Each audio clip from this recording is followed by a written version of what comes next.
हिम्मत मत खोना, बहुत आगे जाना है। जिसने कहा था तेरे बस की नहीं है, उन्हें भी तो करके दिखाना है। जय हिंद डियर स्टूडेंट, स्वागत है आप सबका हमारे यूट्यूब चैनल विशाल इन्फो हब पर। अब वक्त आ गया है अपने डर और चिंता को अपने मन से भगाने का, क्योंकि ये साल आपके सपनों की मंजिल मिल जाएगी। बस थोड़ी सी हिम्मत करिए और थोड़ा सा मेहनत और करिए, फिर देखिएगा आप वो करके दिखाएंगे जो आपने कभी सोचा भी नहीं होगा। आज की ये क्लास में हम प्रैक्टिस सेट 1 के पार्ट 6 के क्वेश्चन आंसर को फुल एक्सप्लेनेशन के साथ सीखेंगे और समझते हुए सभी प्रश्नों को हल करेंगे। इस क्लास से पहले 5 क्लासेस हो चुकी हैं। सभी मोस्ट इंपॉर्टेंट क्वेश्चन को हम फुल डिटेल के साथ समझते हैं। जिन लोगों ने पहले की क्लासेस नहीं देखी है वो लोग जरूर देखिएगा। डेली सुबह 11 बजे से हम लोग उत्तर प्रदेश लोक सेवा आयोग, UPPSC, health education officer exam से रिलेटेड प्रैक्टिस सेट की ये क्लास मेरे द्वारा चलाई जा रही है। सभी पॉइंट्स को मैं फुल डिटेल्स में आपको समझाती और सिखाती हूँ। इस प्रैक्टिस सेट में आपको मोस्ट एक्सपेक्टेड क्वेश्चन भी देखने को मिलेंगे, जो कि आपके पीवाई क्यू बेस्ड होंगे, और सारे एग्जाम के अकॉर्डिंग सारे क्वेश्चंस को, सारे टॉपिक को इसमें हम लोग कवर किए हैं। टेलीग्राम पे आपको टेलीग्राम के लिए एक ग्रुप बन गया है, तो आप लोग टेलीग्राम ग्रुप जरूर ज्वाइन कीजिएगा, जो स्पेशली स्वस्थ शिक्षा अधिकारी के स्टूडेंट्स के लिए है। टेलीग्राम का ग्रुप आपके इस क्लास के डिस्क्रिप्शन में लिंक दिया गया है, तो सभी बच्चे टेलीग्राम ग्रुप जरूर से ज्वाइन कर लें। इसी ग्रुप में आपको इस क्लास से रिलेटेड सारे अपडेट्स दिए जाते हैं। तो सरस्वती माता जी के आशीर्वाद के साथ आज की क्लास शुरू करते हैं। आपके स्क्रीन पे क्वेश्चन आ चुका है, क्वेश्चन नंबर 126। इसके पहले हम लोगों ने 125 तक के लास्ट क्लास में हम लोगों ने कंप्लीट किया है। आज हम लोग 126 से 150 तक के क्वेश्चंस को करने वाले हैं, जो कि आपके हेल्थ एजुकेशन के टॉपिक से सारे क्वेश्चंस हैं। तो प्यारा सा ब्यूटीफुल सा क्वेश्चन आपकी स्क्रीन पे आ चुका है। Which of the following vitamin and their deficiency disease is not correctly matched. आपको बताना है कि निम्नलिखित में से कौन सा विटामिन उसकी कमी से होने वाला रोग सुमेलित नहीं है। ध्यान से सारे ऑप्शंस को पढ़िएगा। इसमें पूछा है कि कौन सा सुमेलित नहीं है, यानी आपका बाकी 3 सुमेलित हैं और एक सुमेलित नहीं है। आपको बताना है। आपके ऑप्शंस दिए गए हैं कैल्सीफेरॉल और अस्थिर रुगरता। दूसरा ऑप्शन है नियासिन, पेलाग्रा, कोबालमिन, संघातिका रक्ताल्पता, या लास्ट ऑप्शन है आपका राइबोफ्लोविन, वेरी वेरी। तो आपको बताना है कि कौन सी विटामिन है और उसकी कमी से होने वाले रोग हैं। क्या कैल्सीफेरॉल से ऑस्टियोमेलेसिया होता है, क्या नियासिन से पेलाग्रा होता है, आपको बताना है कि क्या कोबालमिन से एनीमिया होता है, या राइबोफ्लोविन से बेरी बेरी होता है। तो कौन सा नहीं होता है वो आपको बताना है। तो इन चारों ऑप्शन में से 3 सही है, एक गलत है। देखिए, कैल्सीफेरॉल से ऑस्टियोमेलेसिया ये आपका सही हो जाएगा, ठीक है, ये तो बिल्कुल सही दिया हुआ है। बात करते हैं नियासिन, तो नियासिन से ये पेलाग्रा होता है, ये भी बिल्कुल सही है। और बात करते हैं कोबालमिन, तो एनीमिया, ये भी बिल्कुल सही है। क्योंकि हमको यहाँ पे नॉट करेक्टली मैच बताना है, तो ये दिया हुआ है राइबोफ्लोविन, बेरी बेरी, जो कि आपका पूरी तरीके से गलत दिया हुआ है। जो गलत है वही हमारे लिए सही है, क्योंकि हमें नहीं वाले आंसर देने थे। तो डी इसका राइट आंसर हो जाएगा। बाकी ऑप्शंस को भी आप ध्यान दीजिएगा, बहुत बार क्वेश्चन यहाँ से भी बन सकते हैं। आइए जानते हैं इसके डिटेल्स, क्या गलती हुई है। तो बेरी बेरी रोग विटामिन B1 यानी थायमिन की कमी से होता है, ना कि राइबोफ्लोविन से, ठीक है। ये सारे पॉइंट्स मोस्ट इंपॉर्टेंट है। जरूरी नहीं है क्वेश्चन कि जो ऑप्शन दिए गए हैं वहीं से आए, आपका क्वेश्चन कहीं से भी घुमा फिरा के पूछ सकता है। तो सारे पॉइंट्स को बहुत डिटेल में समझते हुए, सीखते हुए धीरे धीरे बढ़ते हैं हम लोग। राइबोफ्लोविन की बात करते हैं, तो राइबोफ्लोविन B2 इसकी कमी से त्वचा का फटना और होठों के कोनों का फटना जैसे लक्षण होता है। यानी किसी में अगर राइबोफ्लोविन यानी B2 की कमी है तो क्या होता है, हमारे जो स्किन है और जो होंठ है वो अक्सर क्या होते हैं, फटने लगते हैं, ब्लड आने लगते हैं। ये भी बात याद रखिएगा, ठंड के मौसम में ये ज्यादातर होता है। नियासिन की बात करते हैं, तो नियासिन B3 इसकी कमी से पेलाग्रा जैसे चर्मग्रह कहते हैं, ये रोग होने लगता है। कोबालमिन ये B12 यह रक्त निर्माण में सहायता करता है और इसकी कमी से घातक रक्ताल्पता होता है। यानी अगर हमारे बॉडी में B12 की कमी हो जाएगी तो क्या हो जाएगा, एनीमिया हो जाएगा। ये सारे पॉइंट मोस्ट इंपॉर्टेंट हैं, इन्हें आप जरूर नोट डाउन करिएगा। इसी के साथ आगे बढ़ते हैं। नेक्स्ट क्वेश्चन आपकी स्क्रीन पे आ चुका है। Which on the following pairs is not correctly matched. निम्नलिखित में से कौन सा युग्म सही सुमेलित नहीं है। फिर नहीं वाले प्रश्न आ चुके हैं, बहुत ध्यान से पूरे फोकस के साथ सारे ऑप्शंस को देखिए, और जो मैं बता रही हूँ उन पॉइंट्स को आप बहुत ध्यान से सुनते चलिए, क्योंकि जो आप सुन रहे हैं, जो आप देख रहे हैं, वो आपके सारे सेंस ऑर्गन में आपके फिट हो जाते हैं और आपके सबकॉन्शियस माइंड उन चीजों को बहुत देरी तक अपने माइंड में स्टोर करके रख लेता है। इसीलिए जो मैं बता रही हूँ बहुत ध्यान से आप बस सुनते चलिए और समझते चलिए। आपके ऑप्शन दिए गए हैं vitamin A orange, vitamin C lemon, vitamin D code liver oil, या विटामिन B6 राइस ब्रान। यानी आपको बताना है कि क्या विटामिन A में संतरा है, या विटामिन C में नींबू है, या विटामिन D में काट मछली का तेल, या विटामिन B6 में धान का चोकर। ध्यान रखिए, नॉट करेक्टली मैच वाले आपके बताने हैं, यानी 3 तो आपके सही हैं और एक क्या है, गलत है। जो गलत है वही हमारे लिए सही हो जाएगा। तो आपके ऑप्शंस दिए गए हैं विटामिन सी नींबू, तो ये बिल्कुल आपका सही है।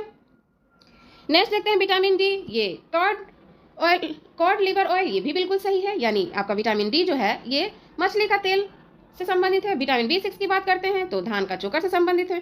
तो ये तीनों तो बिल्कुल सही है, लेकिन ऑप्शन ए देखते हैं।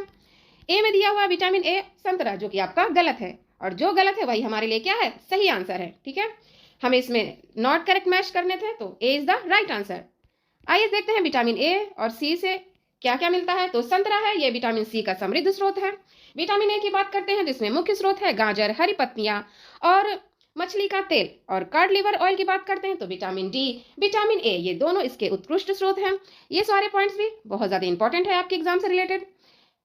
चलते हैं नेक्स्ट क्वेश्चन की ओर। Next question, which of the following is the richest source of vitamin C? निम्नलिखित में से कौन विटामिन सी का सबसे अच्छा स्रोत है? आपके ऑप्शन दिए गए हैं ऑरेंज, एप्पल, कैरेट या आंवला। तो विटामिन सी का सबसे अच्छा स्रोत क्या है? विटामिन सी का सबसे अच्छा स्रोत हो जाएगा ऑप्शन डी, आंवला। सेब नहीं है, संतरा भी नहीं है और गाजर भी नहीं है, क्या हो जाएगा राइट आंसर? आंवला इज द राइट आंसर। सी का सबसे बेस्ट ऑप्शन क्या है? आंवला है।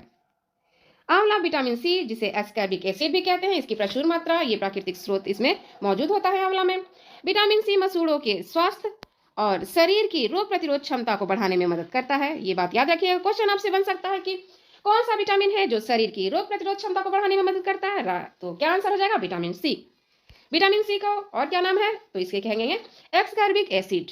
सारे पॉइंट्स को आप बस ध्यान से सुनते चलिए, सब कुछ आपको धीरे धीरे याद होता चलेगा। Next question, in human body vitamin A is store in, मानव शरीर में विटामिन ए संचित रहता है। तो बताने हैं ऑप्शन आपके दिए गए हैं, यकृत है, अग्नाशय है, तिल्ली है या उदर यानी लीवर में विटामिन ए स्टोर होता है, या पैंक्रियाज में या स्प्लीन में या स्टमक में। किस जगह हमारे बॉडी में किस पार्ट में विटामिन ए स्टोर होता है? फटाफट कमेंट में आप आंसर दीजिए। छोटा सा प्यारा सा है ये क्वेश्चन, बहुत इजी क्वेश्चन है, फटाफट आंसर दीजिए। The right answer is option ए, यकृत, यानी आपका लीवर राइट आंसर हो जाएगा। ए इज द राइट आंसर, यानी हमारी बॉडी में क्या होता है, विटामिन ए कहाँ पे स्टोर होता है? तो वो हो जाएगा लीवर में, यानी यकृत में। यकृत, लीवर यानी शरीर में वसा में घुलनशील विटामिन ए, डी, ई, के का संचय यकृत में होता है। यानी आप बहुत बार क्वेश्चन पूछेगा आपसे कि वसा में घुलनशील विटामिन कौन सा है, तो क्या हो जाएगा? ए, डी, ई, के। इसको ट्रिक से समझेंगे तो इसे हम पढ़ेंगे कीड़ा। क्या पढ़ेंगे? कीड़ा, यानी KEDA, कीड़ा। अगर आपसे क्वेश्चन पूछे कि वसा में घुलनशील वाले विटामिन कौन कौन से हैं, तो आपके आंसर क्या हो जाएंगे? कीड़ा, यानी KEDA। ये चारों विटामिन आपके वसा में घुलनशील है।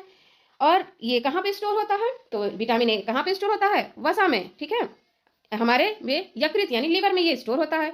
इसके भंडारण की बात करते हैं तो ये हमारे लीवर में कई महीनों के लिए विटामिन का भंडारण कर सकता है। ये सारे पॉइंट्स याद रखिएगा।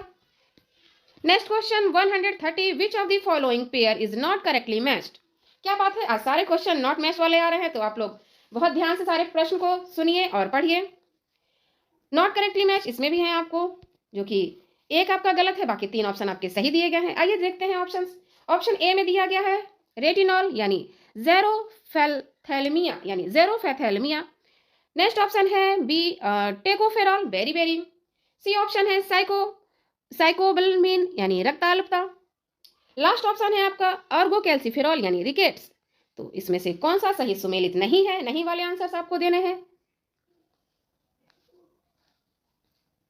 देखिए, रेटिनॉल जो है वो ज़ेरोफथैलेमिया है, तो ये बिल्कुल आपका सही दिया हुआ है। फिर आपका है साइनोकोबैलमिन, ये रक्ताल्पा यानी एनीमिया से संबंधित है, ये भी बिल्कुल सही है। ऑर्गोकैल्सिफेरॉल रिकेट्स, ये भी बिल्कुल सही है। लेकिन ऑप्शन बी जो है टेकोफेरॉल, जो कि बेरी, ये ऑप्शन आपका गलत दिया हुआ है। ये आपका गलत है, और जो गलत है वही हमारा क्या है? राइट आंसर है। Option B is the right. बाकी ऑप्शंस भी आप ध्यान रखिएगा। टेकोफेरॉल की बात करते हैं तो विटामिन ई, इसकी कमी से प्रजनन क्षमता में कमी आती है और मांसपेशियों को ये क्या करता है? कमजोर बना देता है। ठीक है, अगर हमारी बॉडी में विटामिन ई की कमी हो जाएगी तो हमारी क्या है? प्रजनन क्षमता में कमी आएगी। ठीक है, और मांसपेशियां जो है वो क्या हो जाएगी? कमजोर होने लगती हैं। बेरी की बात करते हैं, जैसे कि पहले बताया गया है कि बेरी यह थायमिन की कमी से होता है। रेटिनॉल विटामिन ए, इसकी कमी से आंखों में सूखापन और रतौंधी जैसे रोग हो जाते हैं। सारे पॉइंट्स आपके लिए मोस्ट इंपॉर्टेंट हैं। नेक्स्ट क्वेश्चन प्यारा सा छोटा सा, आंसर आप दीजिए फटाफट। The source of the enzyme lipase is, आपको बताना है कि एंजाइम लाइपेज का स्रोत क्या है। आपके ऑप्शन दिए गए हैं किडनी, पैंक्रियाज, लीवर, हार्ट, गुर्दा, अग्न्यास, यकृत या हृदय। तो एंजाइम लाइपेज का स्रोत, the right answer is option B, pancreas. Pancreas क्या है, हमारे एंजाइम लाइपेज का स्रोत है। B is the right answer. Pancreas यह अग्नाशय रक्त स्रावी करता है जिसमें लाइपेज एंजाइम बनता है। इसका कार्य क्या है, तो लाइपेज शरीर में वसा के पाचन में महत्वपूर्ण भूमिका निभाता है। लाइपेज क्या करता है, हमारे बॉडी में जो फैट्स होते हैं उसको क्या करता है, ये डाइजेस्ट करने का काम करता है। Next question, when we eat something we like our mouth waters, this is actually not water but fluid secreted from. जब हम अपनी पसंद का कुछ खाते हैं जैसे कि पानी पूरी, तो हमारे मुंह में पानी आ जाता है। यह वास्तव में पानी नहीं बल्कि तरल होता है। जो बताना है आपको कि वो क्या, कौन सा तरल होता है। बहुत बार आपने देखा होगा कि जैसे ही पानी पूरी का ठेला सामने दिखता है हमारे मुंह में क्या पानी आने लगता है, या फिर रसगुल्ला दिख गया, आइसक्रीम दिख गया, तो मुंह में पानी जरूर आता है। तो वो जो पानी आता है वो बताना है कि वास्तव में वो पानी नहीं है, एक तरल होता है। तो क्या होता है आपको बताना है, वास्तव में पानी नहीं होता बल्कि एक तरल होता है। तो क्या होता है आपको यही बताना है। आपके ऑप्शन दिए गए हैं कि नेजल ग्लैंड यानी नासिक ग्रंथि से स्रावित होता है, ओवल एपिथेलियम यानी अंडाकार उपकल से स्रावित होता है, या सेलिवियर ग्लैंड यानी लार ग्रंथियों से स्रावित होता है, या टंग जिससे स्रावित होता है यानी जीभ से स्रावित होता है। तो आपको बताना है कि जब हम कुछ खाते हैं तो हमारे मुंह से पानी आ जाता है। ये वास्तव में पानी नहीं बल्कि तरल होता है। जो कहाँ से स्राव होता है, जल्दी बताइए क्या हुआ, आप सभी के मुंह में भी पानी आने लगा क्या पानी पूरी का नाम सुन के। चलिए चलिए क्लास पे फोकस करिए। सारे क्वेश्चन बहुत बहुत बहुत ज्यादा सुंदर और बहुत ज्यादा ब्यूटीफुल सा है और जो आपके एग्जाम से रिलेटेड है। Right answer is option C, लार ग्रंथियों से स्रावित होता है। ठीक है, स्लेवरी ग्लैंड। लार ग्रंथियां, मुंह में लार ग्रंथियां जो भोजन को देखकर चख कर सक्रिय हो जाती हैं। यानी जैसे ही हम पानी पूरी खाते हैं तो जो पानी का टेस्ट चटपटा सा होता है, क्या होता है, उसी से हमारे मुंह में पानी बनने लगता है। इसका कार्य क्या है, ये टाइलिन एमाइलेज एंजाइम होता है जो स्टार्च के पाचन को मुंह में से ही शुरू करता है। यानी हमारे जो भोजन होते हैं, जो भी हम कुछ खाते हैं, उसका पाचन कहाँ से शुरू हो जाता है, हमारे जीभ से ही शुरू हो जाता है। ये बात याद रखिएगा। जो एमाइलेज होता है वही क्या करता है, उसे पचाना शुरू कर देता है। सारे पॉइंट्स आप याद रखिएगा। नेक्स्ट क्वेश्चन आपकी स्क्रीन पे आ चुका है। The main cause of dental cavity is bacteria inside the mouth and the दंत क्षय का मुख्य कारण है मुख के भीतर होने वाले जीवाणु। और आपको बताना है कि हमारे दांतों में जो बैक्टीरिया हो जाते हैं उसका मुख्य कारण क्या है, किस जीवाणु से होते हैं, आपको बताना है कि भीतर होने वाले वो जीवाणु हैं और कौन कौन से हैं। आपके ऑप्शन दिए गए हैं प्रोटीन के खाद्य कणों के मध्य अंत व्यवहार से, यानी जो हमारे दांत का जो बैक्टीरिया होता है माउथ में, हमारे दांत में, किस कारण से होता है। नेक्स्ट ऑप्शन है आपके कार्बोहाइड्रेट के खाद्य कणों के मध्य अंत व्यवहार से, या वसा के खाद्य कणों के मध्य अंत व्यवहार से, या सलाद के खाद्य कणों के मध्य अंत व्यवहार से। तो दांत का क्षय का मुख्य कारण मुख के भीतर होने वाले जीवाणु और क्या है। The right answer is option B, carbohydrate के खाद्य कणों के मध्य अंत व्यवहार से। B is the right answer. बाकी ऑप्शंस आपके गलत दिए हुए हैं, जो कि दंत क्षय का मुख्य कारण मुख के भीतर होने वाले जीवाणु व कार्बोहाइड्रेट खाद्य कणों के मध्य अंत व्यवहार से होता है। कार्बोहाइड्रेट मुख में बैक्टीरिया कार्बोहाइड्रेट जैसे चीनी और स्टार्च के साथ प्रतिक्रिया करके एसिड बनाते हैं। दंत क्षय, यही अम्ल दांतों के इनेमल को नष्ट कर देते हैं, जिससे क्या बनती है, कैविटी हमारे दांतों में बनने लगती है। नेक्स्ट क्वेश्चन जो कि आपके लिए बहुत इंपॉर्टेंट है और बहुत ही इजी सा क्वेश्चन है। Human heart is made up of how many chambers. आपको बताना है कि मानव हृदय में कितने चैम्बर्स का बना होता है, यानी आपका और हमारा, यानी संसार में जितने ह्यूमन हैं उनके जो हार्ट हैं वो कितने चैम्बर्स होते हैं, आपको बताने हैं। आपके ऑप्शन है केवल 4, केवल 1, केवल 3 या केवल 2। तो ह्यूमन बॉडी में, ह्यूमन हार्ट में कितने चैम्बर्स होंगे। The right answer is option ए, केवल 4। कितने होते हैं, 4 होते हैं। कितने चैम्बर्स होते हैं, 4 होते हैं। 4 चैम्बर्स मानव हृदय के 2 अलिंद होता है और 2 निलय होता है। कितने होते हैं, तो 4 तो होते हैं, जिसमें से 2 क्या होगा, एक का नाम अलिंद और दूसरा 2 निलय होते हैं। ठीक है, इसका कार्य क्या है, ये दोहरा परिसंचरण सुनिश्चित करता है और ऑक्सीजन युक्त रक्त को शुद्ध रक्त में अलग कर देता है। यानी जो आपके ऑक्सीजन युक्त रक्त आते हैं तो उसमें से ये अशुद्ध रक्त को अलग रखने का काम करता है। और कितने चैम्बर्स होते हैं, तो 4। अब आप लोग कमेंट बॉक्स में ये बताइए कि कॉकरोच में कॉकरोच के हार्ट में यानी कॉकरोच के हृदय में कितने चैम्बर्स होते हैं? ये जो पॉइंट है बहुत इंपॉर्टेंट है, बहुत बार क्वेश्चन आपसे पूछता है। लास्ट क्लास में भी हमने ये पढ़ा था कि कॉकरोच के हार्ट में कितने चैम्बर्स होते हैं। जल्दी कमेंट बॉक्स में लिखिए आप लोग कि कॉकरोच के हार्ट में कितने चैम्बर्स होंगे। कमेंट में लिखिए आप लोग कि कॉकरोच के हार्ट में कितने चैम्बर्स होंगे। आइए देखते हैं next question. In which part of our body RBC is formed? लाल रक्त कोशिकाओं का निर्माण हमारे शरीर के किस भाग में होता है? आपके ऑप्शन दिए गए हैं लीवर, हार्ट, बोन मैरो या किडनी। आपको बताना है कि लाल रक्त कोशिकाओं का निर्माण हमारे शरीर के किस पार्ट में होगा। क्या वो यकृत में होगा, क्या वो हृदय में होगा, क्या वो अस्थि मज्जा में, क्या गुर्दा में, किस जगह पे होगा? तो आरबीसी का निर्माण हमारे शरीर में कहाँ पे होता है? तो बोन मैरो में होता है। किस जगह पे? बोन मैरो में। Okay, C is the right answer. Liver में नहीं होगा, हृदय में भी नहीं होगा, गुर्दे में भी नहीं होगा। सी हमारा राइट आंसर हो जाएगा। नेक्स्ट क्वेश्चन में जाने से पहले कुछ पॉइंट समझ लेते हैं जो कि बैन मोरो से संबंधित है। वयस्कों में आरबीसी का निर्माण मुख्य रूप से बड़ी हड्डियों की अस्थि मज्जा में होता है। तो बड़ों में कहां से होता है? अस्थि मज्जा में होता है। जीवन काल की बात करते हैं यानी आरबीसी यानी लाल रक्त कोशिकाओं का औसत जीवन काल लगभग 120 दिन का होता है।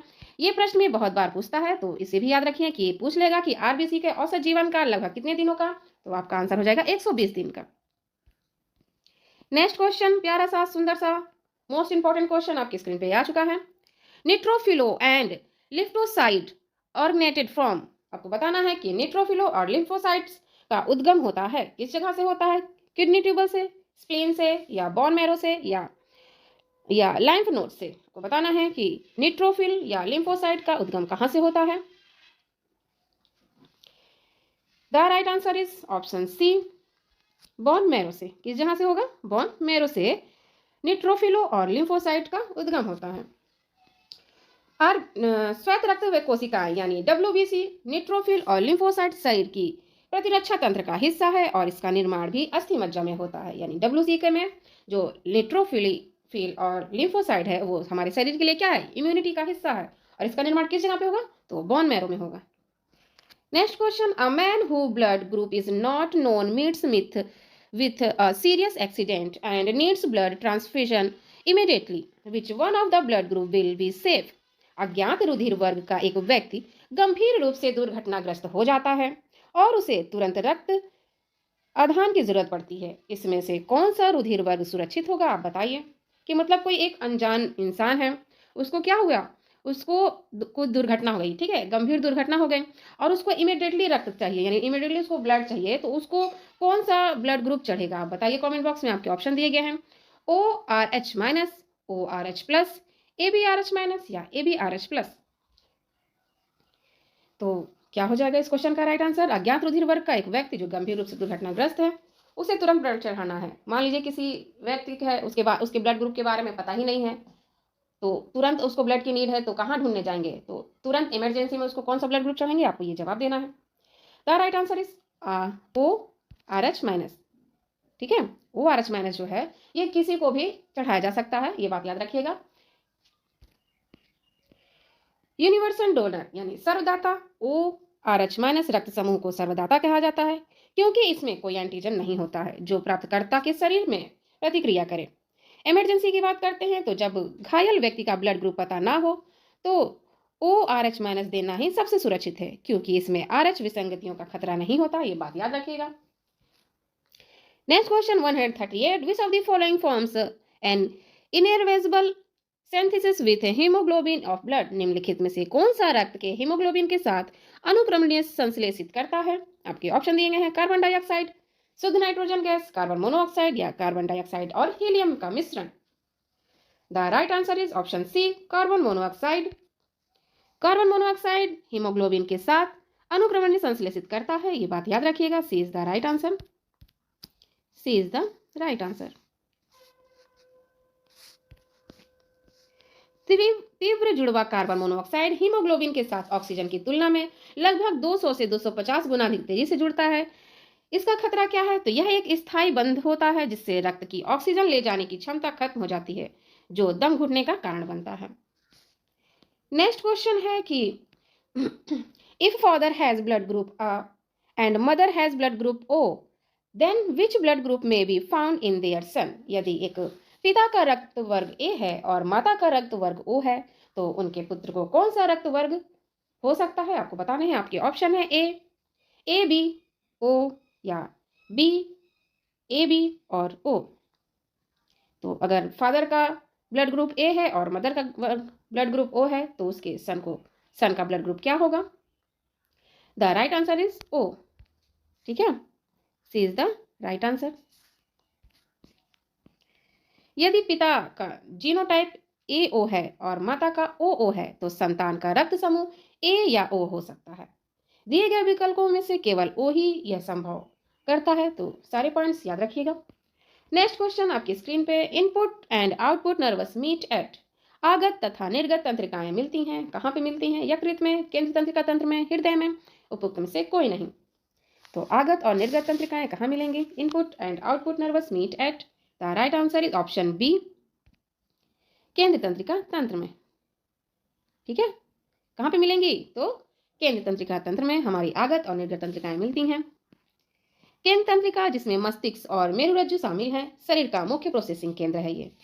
इसका मिलन यानी संवेदी तंत्रिकाएं सूचना लाती हैं और प्रेरक तंत्रिकाएं निर्देश लेकर जाती हैं। इसका मिलन स्थल CNS ही है।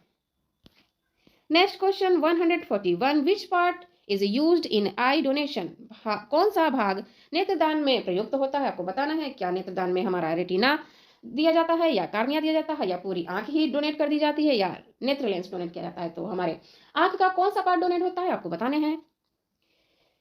तो नेत्रदान के लिए सबसे उपयुक्त हमारे आंख का पार्ट है कार्निया।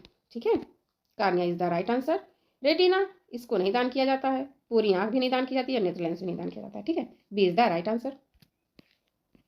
कार्निया ये आंख का सबसे बाहरी पारदर्शी हिस्सा है। जब डोनेट किया जाता है तो नेत्रदान की पूरी आंख नहीं बल्कि कार्निया का ही प्रत्यारोपण किया जाता है, ये बात याद रखिएगा। Next question, which of the following is not part of nervous. निम्नलिखित में से कौन सा एक तंत्रिकाओं का भाग नहीं है? आपके ऑप्शन दिए गए हैं। अक्षतंतु, संयोजी उत्तक, श्वान कोशिकाएं या आरेखित पेशियां। बताना है कि कौन सा एक तंत्रिका का भाग नहीं है। नहीं वाले क्वेश्चन आ गए आपके सामने। The right answer is option D, आरेखित पेशियां जो है हमारे तंत्रिका का भाग नहीं है। ये सारे पॉइंट्स याद रखिएगा। बाकी बात करते हैं अक्षतंत्र की, तो ये तंत्रिका का भाग है। संयोजी उत्तक, ये भी तंत्रिका का भाग है। और श्वान कोशिका, ये भी तंत्रिका का भाग है। तो ये सारे पॉइंट्स भी याद रखिएगा। राइट आंसर ऑप्शन डी है। मांसपेशियां, आरेखित पेशियां मांसपेशियों का हिस्सा है। ये तंत्रिका कोशिका की बनावट का हिस्सा नहीं होता, ये बात याद रखिएगा। तंत्रिका भाग अक्षतंतु और श्वान कोशिका सीधे और तौर पर तंत्रिका तंत्र की संरचना से जुड़ी होती हैं, यानी इसका कनेक्शन क्या होता है? डायरेक्ट होता है, ये बात याद रखिएगा। Next question, question number 143, which substance is never excrete through urine in normal circumcision in a healthy individual। आपको बताना है कि समान स्थितियों में किसी स्वस्थ व्यक्ति के मूत्र में से कौन सा पदार्थ कभी उत्सर्जित नहीं होता है। आपके ऑप्शन है यूरिया, सोडियम, अमीनो अम्ल या पोटेशियम। तो समान स्थितियों में यानी एक स्वस्थ व्यक्ति है यानी पूरा हष्ट पुष्ट है, उसके मूत्र से कौन सा पदार्थ जो है वो कभी उत्सर्जित नहीं होगा। मान लीजिए कोई है, उसके अंदर कोई बीमारी नहीं है, तो कौन सा ऐसा पदार्थ है जो कभी उत्सर्जित नहीं होगा? आपके ऑप्शन दिए गए हैं, राइट आंसर बताइए। The right answer is option C, amino acid. यानी एक स्वस्थ व्यक्ति के मूत्र से अमीनो एसिड कभी उत्सर्जित नहीं होता है, ये बात याद रखिएगा। हाँ, अगर वो बीमार है तो ये चीजें हो सकती हैं। किडनी की बात करते हैं तो ये रक्त को छानते समय अमीनो अम्ल और ग्लूकोज जैसी जरूरी पोषक तत्वों को पूरी तरह से वापस सोख लेते हैं। इसके संकेत क्या है? यदि मूत्र में अमीनो एसिड पाया जाता है तो यह किडनी के सही ढंग से काम ना करने का संकेत हो सकता है। यानी आपके यूरिन में अगर अमीनो एसिड आ गया है तो समझ लीजिए कि आपकी किडनी सही तरीके से काम नहीं कर रही है, कुछ ना कुछ उसमें गड़बड़ी आ चुका है। आइए चलते हैं नेक्स्ट क्वेश्चन की ओर। 144 क्वेश्चन आपकी स्क्रीन पे आ चुका है। Next question 144, kidney secrets an enzyme which change plasma protein angiotensinogen को इनटू एंजियोटोसिन्स में बदल देता है। आपको बताना है कि विक्र एक एंजाइम स्रावित करता है जो प्लाज्मा प्रोटीन एंजियोटेंसिनोजन को एंजियोटेंसिन में बदलता है। वह एंजाइम कौन सा है? आपके ऑप्शन है रेनिन, नाइट्रोजेनिन, हाइड्रोजेल या मोनोऑक्सीजेनेज। तो कौन सा है आपको बताइए। The right answer is option A, rennin. Rennin जो है वो विक्र के एंजाइम साबित करता है जो प्लाज्मा प्रोटीन को एंजियोटेंसिनोजन और एंजियोटेंसिन्स में बदल देता है। कौन सा एंजाइम है? तो रेनिन एंजाइम है। बीपी कंट्रोल यानी रेनिन किडनी द्वारा स्रावित होकर रक्तचाप यानी ब्लड प्रेशर को नियंत्रित करने पे मुख्य भूमिका निभाता है। Next question, in human which one with reference to breathing is correct? मानव में श्वसन के संबंध में निम्नलिखित में से कौन सा एक सही है?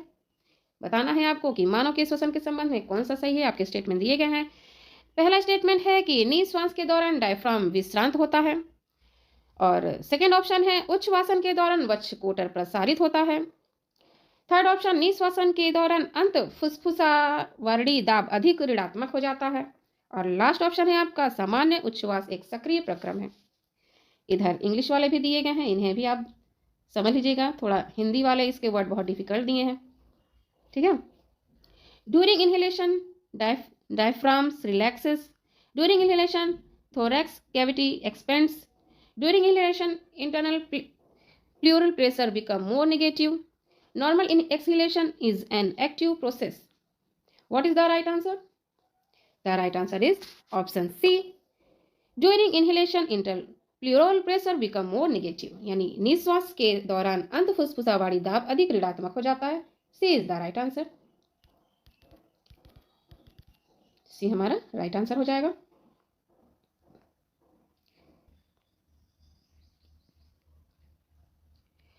Which one of the following first break or the order? निम्न में से कौन सा पहले नियत क्रमिकता को भंग करता है? आपके ऑप्शन है फर्टिलाइज्ड एग, या गैस्टूला, या ब्लास्टूला, या फीट्स। तो सबसे पहले आपको बताना है कि नियत क्रमिकता को भंग करता है। The right answer is fertilised egg, ठीक है। निषेचित अंडा जो है वो क्या करता है? सबसे पहले नियत क्रमिकता को भंग करता है। गैस्टूला आपका गलत हो जाएगा, ब्लास्टोटिस भी गलत है और फीटस भी गलत है।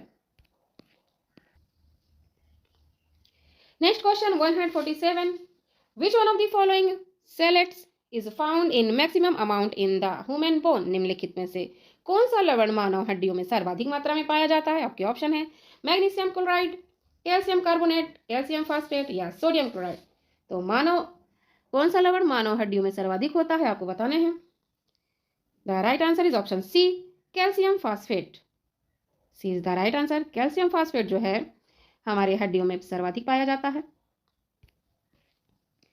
हड्डियों का संगठन, मानव हड्डियों में लगभग 70% अकार्बनिक लवण होते हैं। कितने परसेंट अकार्बनिक लवण होते हैं? तो 70% होते हैं। इसके मुख्य घटक क्या हैं? तो कैल्शियम फास्फेट सबसे अधिक मात्रा में पाया जाता है, जो हड्डियों को मजबूती प्रदान करता है। कैल्शियम कार्बोनेट, ये मैग्नीशियम फास्फेट भी कम मात्रा में मौजूद होता है। नेक्स्ट क्वेश्चन छोटा सा आपके स्क्रीन पे, जो कि बहुत ही इजी सा क्वेश्चन है, आप लोग जरूर इसका आंसर दीजिए। The largest gland of human body is? मानव शरीर की सबसे बड़ी ग्रंथि आपको बताना है। ऑप्शन दिए गए हैं आपके थाइमस, लीवर, थायराइड, पैंक्रियास। तो जल्दी आप लोग कमेंट बॉक्स में आंसर लिखिए। मानव शरीर की सबसे बड़ी ग्रंथि आप लोग जरूर से कमेंट बॉक्स में आंसर दीजिए। टाइप कीजिए कि क्या वो थाइमस है, लीवर है, थायराइड है, या पैंक्रियास है। द राइट आंसर इज मानव शरीर की सबसे बड़ी ग्रंथि liver. Liver is the right answer, option B. मानव शरीर की सबसे बड़ी ग्रंथि लीवर है। लीवर ये मानव शरीर की सबसे बड़ी भारी ग्रंथि है। इसका वजन वयस्क पुरुषों के वजन का लगभग 1.5 किलोग्राम होता है। कितना होता है एक वयस्क मनुष्य के वजन का? तो 1.5 किलोग्राम। इसका कार्य क्या है? ये पित्त का निर्माण करता है और शरीर में मेटाबॉलिज्म का मुख्य भूमिका निभाता है। नेक्स्ट क्वेश्चन प्यारा सा आपकी स्क्रीन पे आ चुका है। मैच द फॉलोइंग की एक लिस्ट में आपके दिए गए हैं ग्लैंड और दूसरी लिस्ट में आपके दिए गए हैं हार्मोन्स। आपको मैच कराने हैं। ऑप्शंस दिए गए हैं आपको, तो आप बहुत ध्यान से सारे ऑप्शंस को देखिए और मैच कराइए। ग्लैंड में दिए गए हैं आपके जनन ग्रंथि यानी रिप्रोडक्टिव ग्लैंड, और पिट्यूटरी ग्लैंड, पैंक्रियास, या एड्रिनल। और आपके हार्मोन्स दिए गए हैं इंसुलिन, प्रोजेस्टेरोन, और ग्रोथ हार्मोन, या कोर्टिसोल। आइए मैच कराते हैं। इस क्वेश्चन का राइट आंसर है option C. C is the right answer. चलिए मैच कराते हैं। तो जनन ग्रंथि का हो जाएगा प्रोजेस्टेरोन। क्या हो जाएगा? प्रोजेस्टेरोन। और पिट्यूटरी ग्रंथि का हो जाएगा ग्रोथ हार्मोन्स। पैंक्रियाज का इंसुलिन और एड्रिनल का cortisol. C is the right answer. तो ये सारे आपके लिए बहुत ज़्यादा इंपॉर्टेंट है, इन्हें आप नोट डाउन जरूर करिएगा। अग्नाशय ये इंसुलिन स्रावित करता है जो रक्त में शुगर की मात्रा को नियंत्रित करता है। पीयूष ग्रंथि इसे मास्टर ग्रंथि भी कहते हैं और ये वृद्धि हार्मोन छोड़ती है। अधिवृक्क ग्रंथि ये तनाव की स्थिति को कॉर्टिसोल का स्राव करता है। तो ये सारे पॉइंट्स बहुत ज़्यादा इंपॉर्टेंट है, इन्हें भी याद रखिएगा। नेक्स्ट क्वेश्चन फिर आपके आ गए हैं प्यारे से मैच द फॉलोइंग वाले। एक तरफ लिस्ट में आपके हार्मोन्स दिए गए हैं, दूसरे लिस्ट में आपको दिए गए हैं सिक्रेटिंग ग्लैंड्स, आपको बताने हैं, मैच कराने हैं। आपके दिए गए हैं ऑप्शंस, बहुत ध्यान से सारे ऑप्शंस को देखिए और मैच कराइए। Progesterone hormone, testosterone hormone, thyroxine hormone या इंसुलिन हार्मोन। और आपके ग्लैंड्स दिए गए हैं थायराइड, पैंक्रियाज, ओवरीज और टेस्टिस। तो प्रोजेस्टेरोन हार्मोन ये कहाँ पे जाएगा? तो प्रोजेस्टेरोन हार्मोन जो है ये हो जाएगा ओवरीज यानी अंडाशय महिला। ठीक है, किससे संबंधित है? तो ये हो जाएगा अंडाशय महिला, सी से मैच हो जाएगा, ऑप्शन 3 से। टेस्टोस्टेरोन की बात करते हैं तो टेस्टोस्टेरोन आपका मेल यानी अंडाशय पुरुष से संबंधित है। थायरॉक्सिन, तो थायरॉक्सिन हमारा थायराइड से संबंधित है। इंसुलिन ये अग्नाशय से संबंधित है। ठीक है, तो C is the sorry A is the right answer.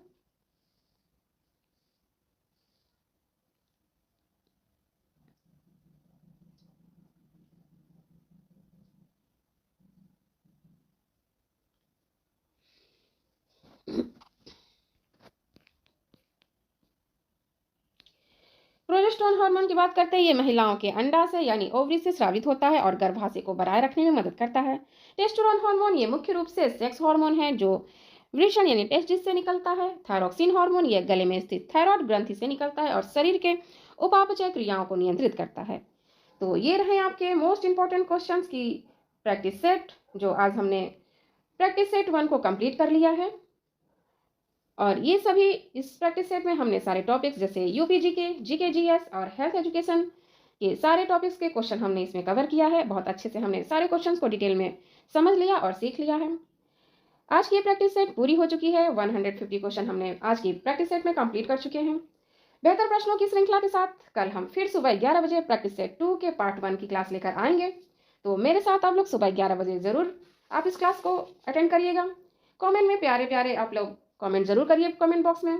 इसी के साथ ही इस क्लास को आप लाइक करिएगा। जो लोग पहली बार चैनल पे आए हैं वो लोग प्लीज़ चैनल को सब्सक्राइब कर लीजिए।